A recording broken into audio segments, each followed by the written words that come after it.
Hello everybody, this is Terry Jeanette with the Tappingflamingo, and I'm getting ready to make another piece from October 2021's Bargain Bead Box shipment with all the beautiful Moukaite beads that they sent. And I'm going to use some of these 6mm pieces. And then I'm going to use some of these lavender glass beads that are also 6mm. I'm going to use some of this jasper. It's actually sesame seed jasper. And I want to use both sets of crystals that they had in here. The metallic gold and the slate peacock. Now, I've been watching a lot of y'all's videos, and a lot of people have mentioned they really don't like the purple. Some of you haven't said much about it, but there were a few that didn't understand how the purple looked good, and I think it looks really good with the Moukaite. So I'm going to put it in this piece. I'm also going to use some of the yellow beads that they had in there. So we're going to have a lot of bling. I'm going to use the bead caps. And I haven't decided how I'm going to do the clasp yet. I don't know if I'm going to use the toggle. I've thought about maybe using the toggle or maybe just a regular lobster claw clasp. I've thought about maybe hanging one of these on there, but we'll see. I won't know exactly how I'm going to do that until I'm at the very end of this creating. But I'm going to start laying out my beads and creating. So this is what I have laid out. I used the jasper up front here. I have 5 beads, and I used the bead caps. And in between each of the bead caps, I'm using the metallic gold crystals. So I've got 1, 2, 3, 4 of the metallic gold crystals and 5 of these beads with the bead caps.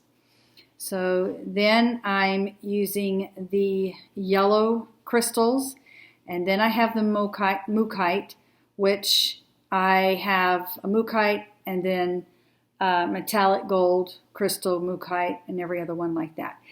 And then I did another golden yellow crystal, and then I have the lavender glass beads, but this time I used the peacock crystals in there. And I just continued that pattern.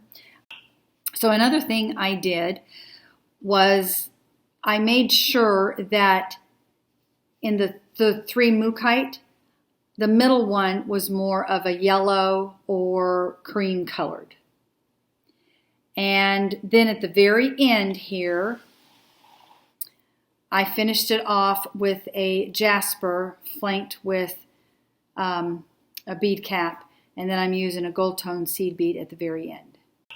So I have it all strung up. Now I got to figure out what type of a clasp I want to put on it. So far, I'm really liking this. While I'm deciding what type of clasp I want to put on this, I'm going to go ahead and put the bead tips on. Now, most of y'all do not do it the same way I do. You use a crimp bead, and then you use this to cover up the crimp bead. I have been making jewelry for a very, very, very long time. We're talking 30 years or more. Actually, a lot more than that. But the way that my sister and I was taught is you use these little, they call them a clamshell bead tip, and you put your wire on there, and then you tie a couple of knots on top of each other, and then you slide that in there, and it gobbles up that knot, and then you carefully close it up,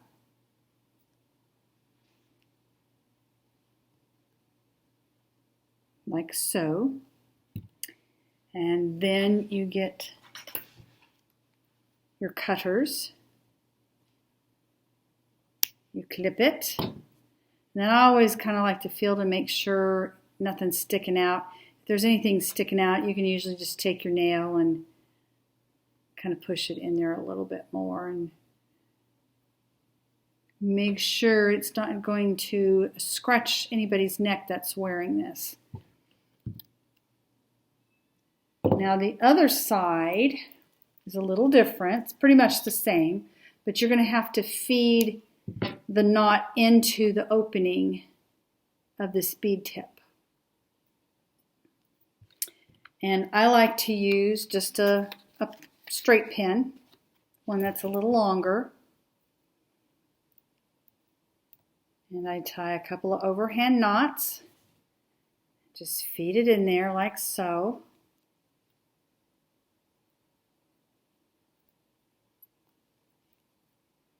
And you don't want to tighten it too much or this will get stiff, but you want to make sure that you don't see your wire either.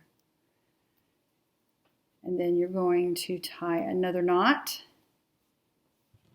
and feed it in there, making sure it doesn't go behind the opening there, that it actually goes inside. And this one you can do a little tighter. And then you close it up. And if you didn't think this was going to hold, you could put a little bit of glue in there, but I'll tell you, I have been doing this, I'll have to figure out how long it's been. It's been over 30 years. Just close it up like that. Clip that off, make sure it's not sticking out, and you have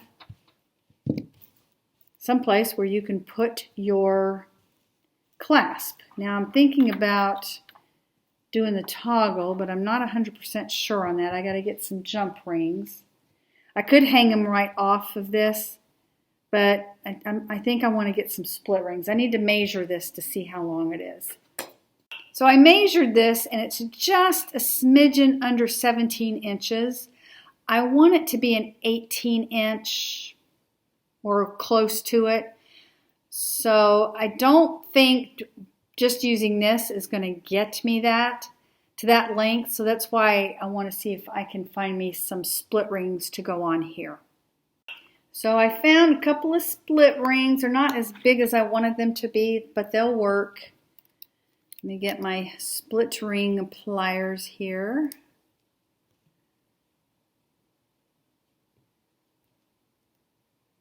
Feed them on there.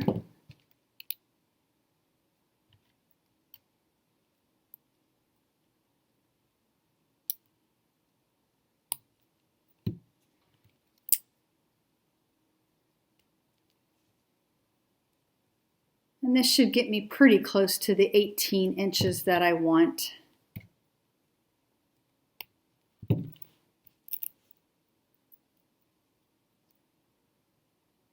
Stick it on there.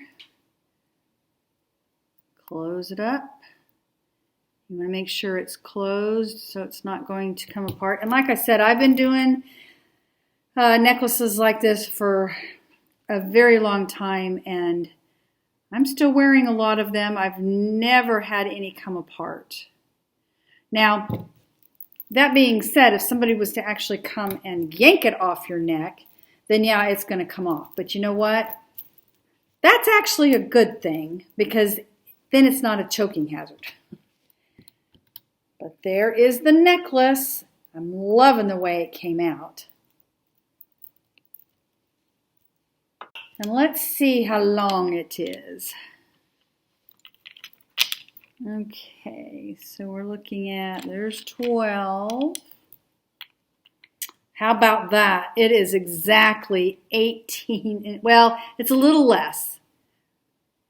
Just about though, just about 18 inches. And that's where I wanted it. This would make a great layering piece. And there we go. Another piece for this month's bargain bead box. which is named Taking Wing.